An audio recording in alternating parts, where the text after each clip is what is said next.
Hello mga boss idol. Susubukan ko gumawa ng ng rocket stove. Yung sinasabi ng rocket stove. Yung may mga sobra kasi ako ditong bakal. Ito. So, yan oh. Tubular yan na 4x4. Susubukan kong gawing rocket stove. So, yan. Kita niyo yung mga gamit ko. Pakita ko sa inyo. Yan oh. Wala kasi akong magawa eh. Kasi busy kami. Ayun oh. Busy kami kainom eh. Wala akong magawa ngayon. So ito, susubukan ko. Tingnan ko kung magiging maayos ba itong gawa ko. First time kong gagawin to. Hindi ako marunong umawak ng mga grinder eh. Bahala na. Susubukan ko lang naman. Wala namang masama eh. Tsaka wala namang bayad to. Hayaan mo lang kung pangit, di ba? Ayan o. Okay. Tayin nyo lang kung anong kalalabasan nito.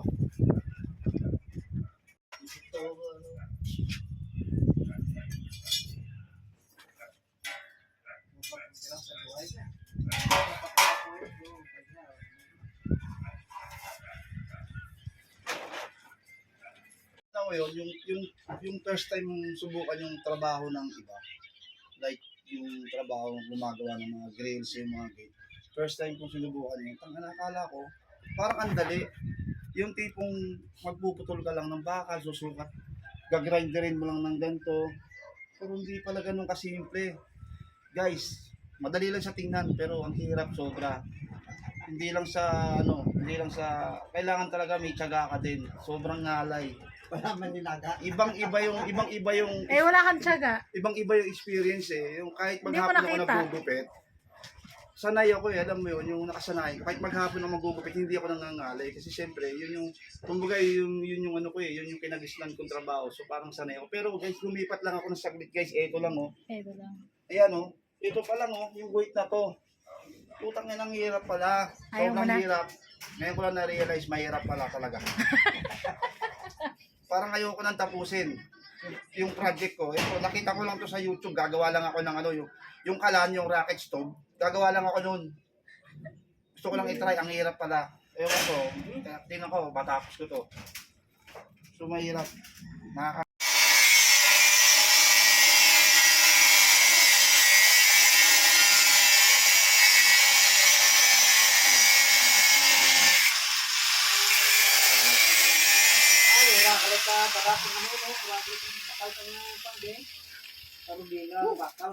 Hirap.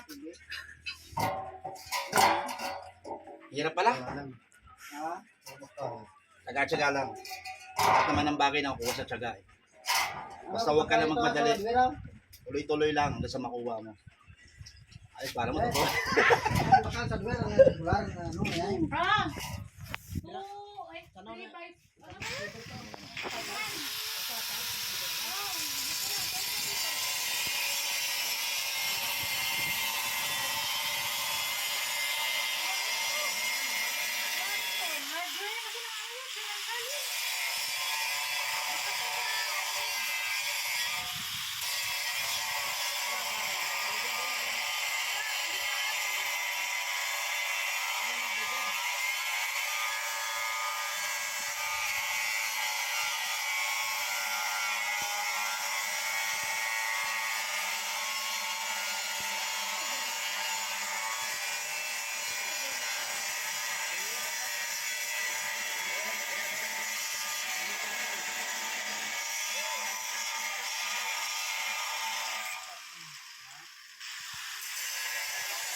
Oh, punyit.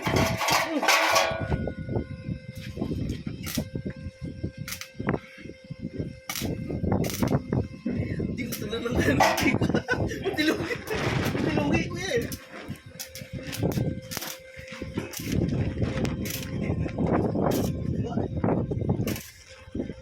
Oh, dapat ikot.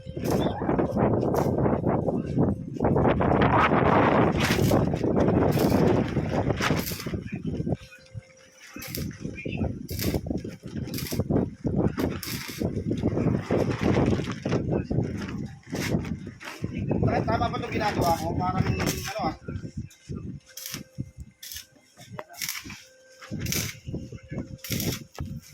Parang First time ko naglalaro lang ah. ginawa to. First time ko lang ito ginawa to, guys. Puta, tinan mo. Ang pangit to.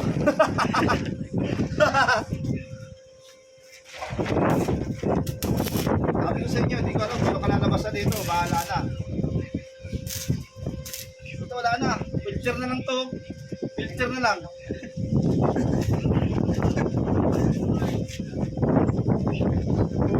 Hindi na, wala na. Ang pangit ang puta. Parang nasisira lang eh. Hindi na may welding eh. Di magdat yan, di magdat yan.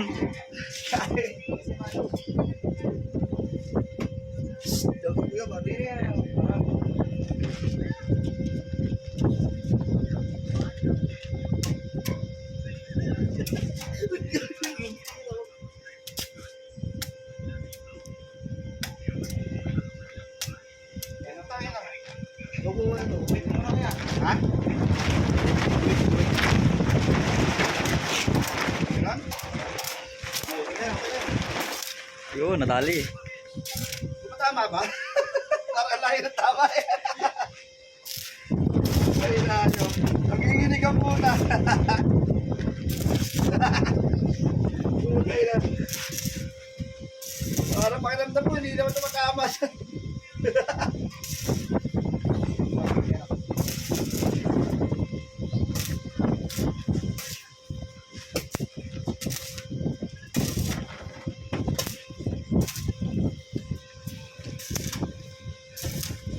Ano, nabubutas.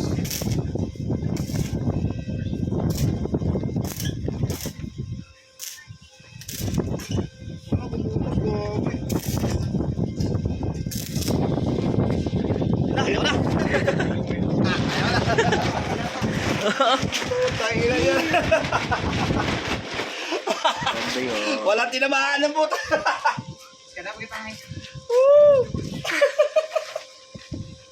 Pasensya na guys, yun ang nakayanan eh. Pina-welding ko na sa iba. Pumapangit lang yung gawa natin eh. Para kahit pa paano, di masayang yung pinaghirapan natin. Ang umpisa na rin naman eh. Pumapangit eh. Hindi tumatama sa talagang kailangang i-welding eh. Nasisira yan, pinatira ko na sa iba. Sa sigurado, sa marunong. Ayan oh. Oh.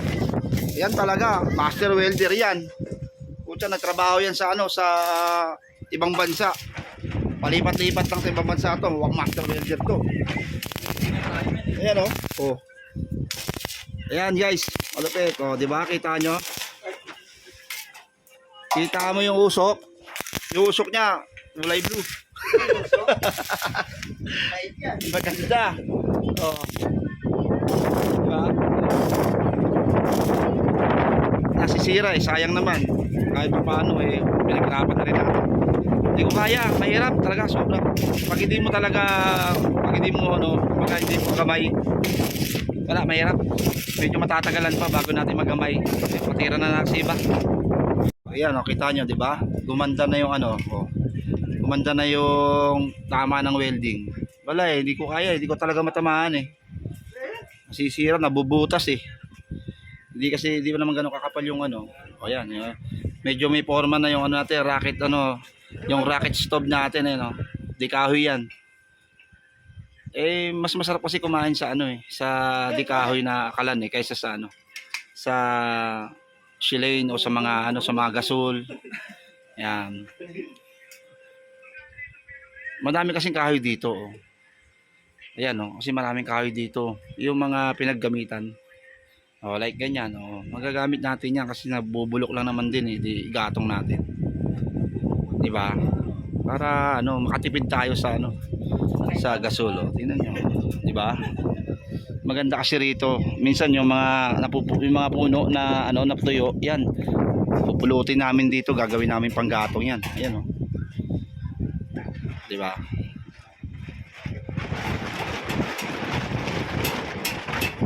Malapit na matapos. Ano na lang to, stand na lang siguro, o tsaka ano, dun sa may pagpapatungan ng mga ano, ng kaldero tsaka ano, kalan. Okay na yan, matetesting na natin yan. So hintayin nyo mga idol. yung ating ano, ating DIY rocket stove. Yan. So yan na, oh. Di ba? Oh, malapit na matapos yung ano natin, no? Lesson ka na eh. Di ba?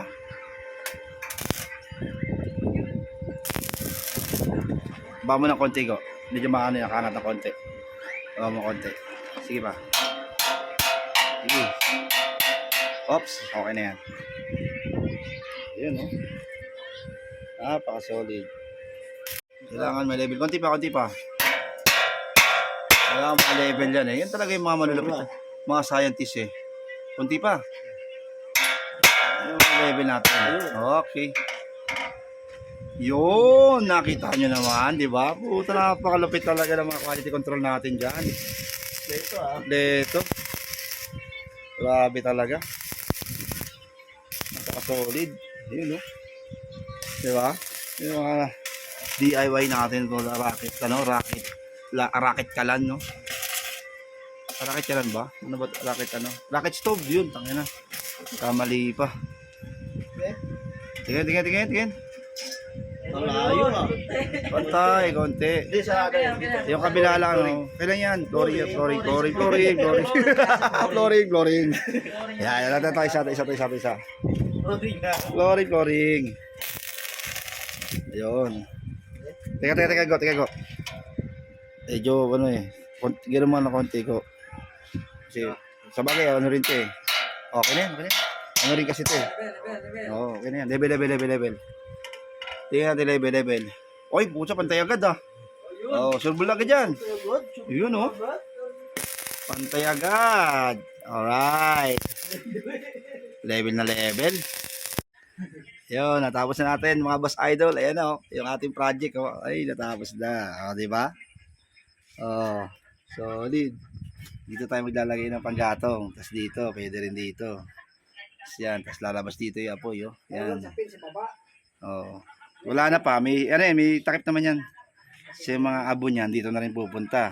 Lalabas na yan dyan. Hintayin na natin matapos. Hintayin natin may testing kung okay ba yung resulta na ito. Alright. Yan na, mga boss idol. Ayan na. O, kita nyo naman, di ba? O. Medyo hindi pa masyadong umapoy kasi kakadingas lang. Pero maya yan. Puta, lilipad na yan. Rocket nga eh. Oo, lilipad na yan. Kasama yung niluluto. O, yan o. Kita nyo guys, di ba? O. Nandito kami sa third floor to. O. No? Kaya kita nyo, nasa third floor kami. Pero kahit mahangin, puta na kita mo. Makakaluto tayo. Eh, pag sa lang yan, ordinaryong kahoy lang, hindi ka makakaluto. Di ba? Dito kami, o. Di ba? Luluto kayo pulutan yan. O. Ayan, o. O. Pulutan yan. Diba? Ayos yung project natin, oh. Medyo mataas lang pero mas maganda siguro kung mababa konti. Pero ayos na yan. Damihan mo lang ng gatong, aabot niyan eh. Ayan na, oh. Ang ganda na, oh. Diba? Mamaya, kita nyo, tinapa na yan. Puro usok eh. Tinapa na yan. Hindi, ano yan, may apoy at apoy yan. Eh, bago lang eh. Kita nyo naman, napakalakas na apoy, oh. Diba? Usok eh, kahoy. Natural lang sa kahoy mausok. Kita nyo na, malapit talaga eh. Oh. Diba? DIY. Wala naman nagbabawal. Oh. Hindi naman naman. So kayo guys, yan. Pag wala kayong magawa, gumawa na rin kayo niyan. Yan. Tipid ka na sa gasol. Diba? Oh, kakaiba.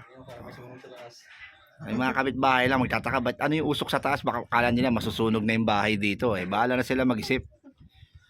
Kaya kung kung marunong ka, pag ang usok eh puti, wala yan, hindi yan ganun kalakas. Pag ang usok eh sobrang itim, yan, matakot ka na. Dahil malamang puro na yan susunog, do. Puro light material na yon, no? Pag itim. Eh puti yan eh. Oo, mas malakas na yung apoy pag itim. Itim na yung nasusunog kasi kasama na yung mga wire doon. Eh pag ganyan puti lang yan, ay ibig sabihin may nagsisiga-siga lang yan. Mahirap pagka ang usok ay ng ibang kulay na. Ano na yun? Parang nasa nun. Sa usok ng kalawakan yun pagka ganun. Oh.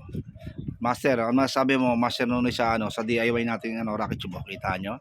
Bihira mag-okay yan. Sobrang higpit na quality control yan.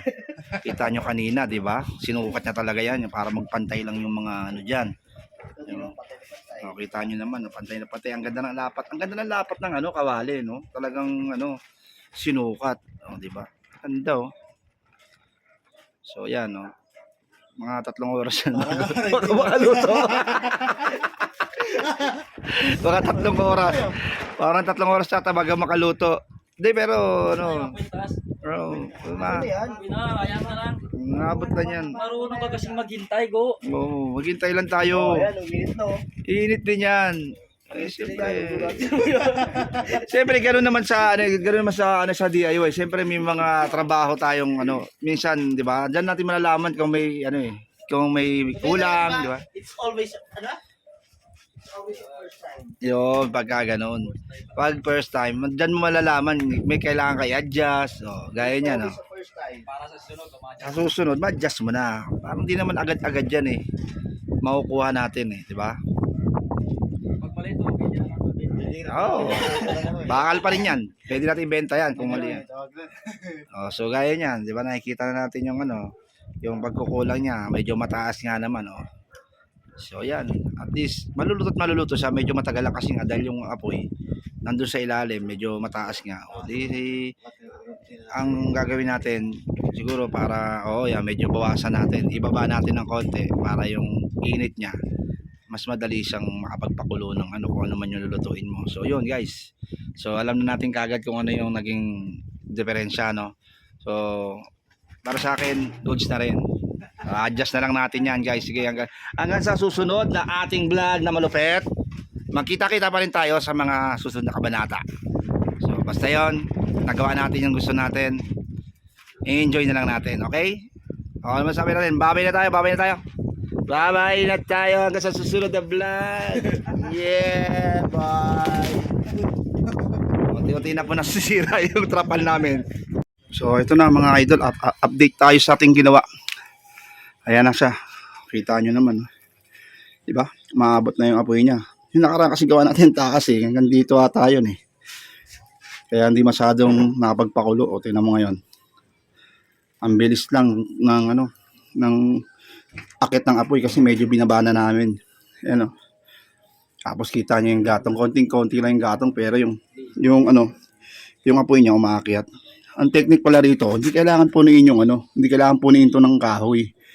Kailangan makakapasok pa rin yung hangin para yung apoy itutulak pataas dito. Ang bilis na niya kumulo. Parang mga 10 minutes lang eh. Kumukulo na agad yung ano eh. Ito yung ano. Ay ko puta init. Ito. Baka pakulo kasi ako ng ano eh. Buto-buto eh. Ano. So ayan o. Di ba?